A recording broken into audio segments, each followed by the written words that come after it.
ሁላችንም ማለት ይቻላል አሳ ስንል የጤና ምግብ ነው ብናስበው አይደል? ግን ሁለት በምንበላው አሳ ውስጥ ምን እንዳለ እናውቃለን? ዛሬ የምናየው ይህንን ነው።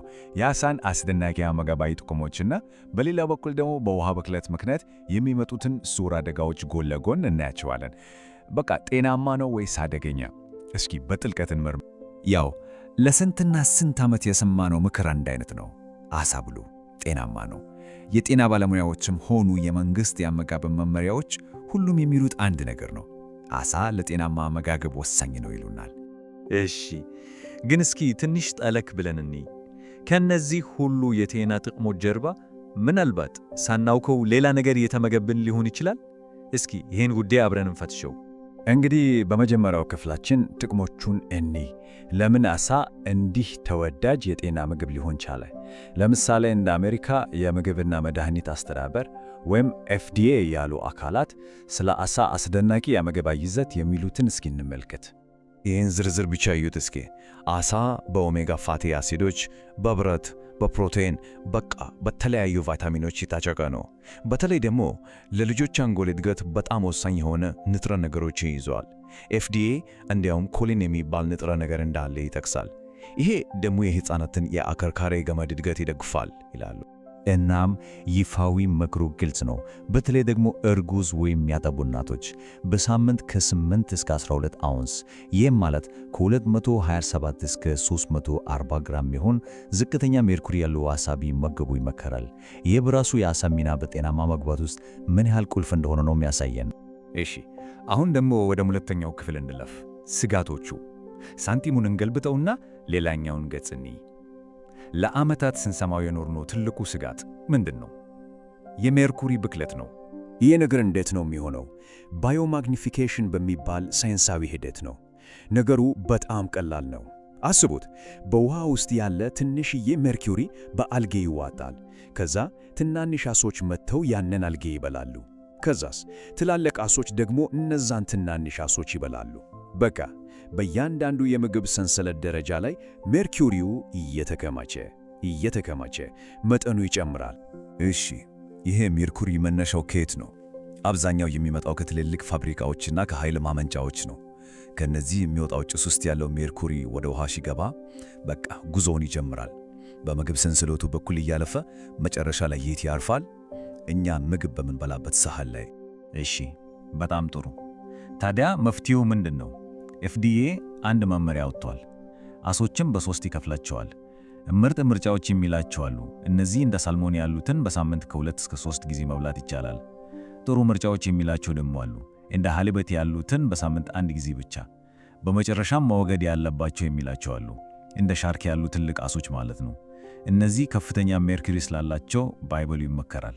እሺ፣ አሁን ደግሞ ወደ 3ኛው ክፍል እናልፋለን። የማይታየው ስጋት። እውነት ለመናገር ስለ ሜርኩሪ ለረጅም ጊዜ ስንሰማ ቆይተናል።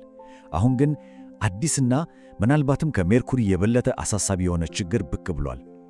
እስሙ PFAS ይባላል፣ ወይም በቅጽል ስሙ ዘላለማዊ ኬሚካሎች።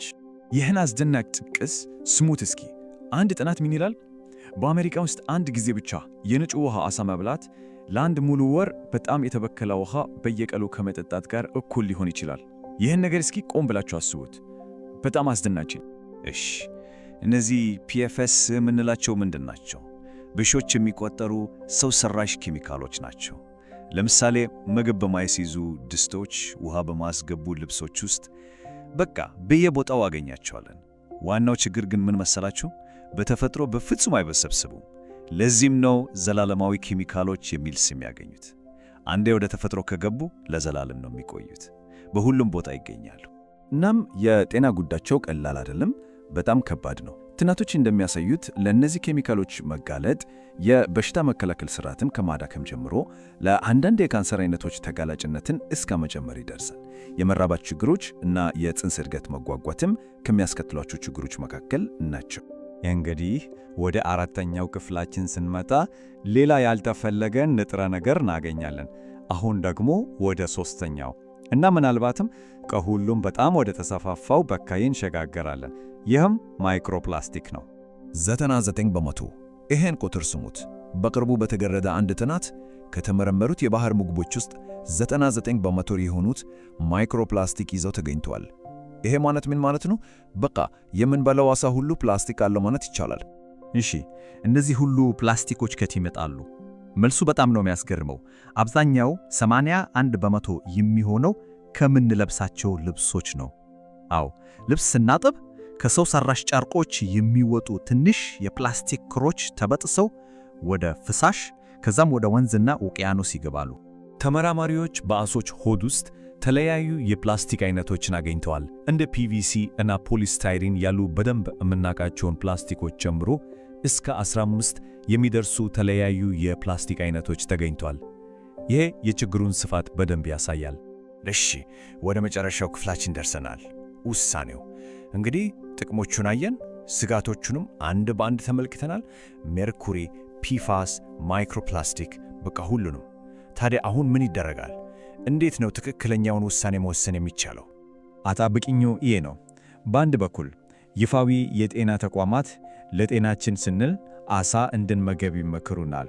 በጣም አስፈላጊ ንጥረ ነገሮችን እንደምናገኝ ይነግሩናል። በሌላ በኩል ደግሞ አዳዲስ ጥናቶች ተጠንቀቁ እያሉን ነው። ዓሦቻችን በማናያቸው ኬሚካሎችና በፕላስቲክ እየተበከሉ ነው እያሉ ያስጠነቅቃሉ። ስለዚህ ግልጽ የሆነ ብሉ ወይም አትብሉ የሚል መልስ መስጠት በጣም ከባድ ነው። እያንዳንዱ ሰው ጥቅሙን ከስጋቱ ጋር ማመዛዘን ያለበት ይመስለኛል። በስተመጨረሻ ውሳኔው የግል ነው። እናም በመጨረሻ ሁላችንም ራሳችንን የምንጠይቀው ጥያቄ ይሄ ይመስለኛል። እነዚህን ሁሉ ጥቅሞችና ስጋቶች ከግምት ውስጥ ስናስገባ ዛሬ ላይ ዓሣን መመገብ ምን ማለት ነው? በመረጃ ላይ የተመሰረተ ምርጫችንስ ምን መሆን አለበት? መልሱ ምናልባት የእያንዳንዳችን ሊሆን ይችላል።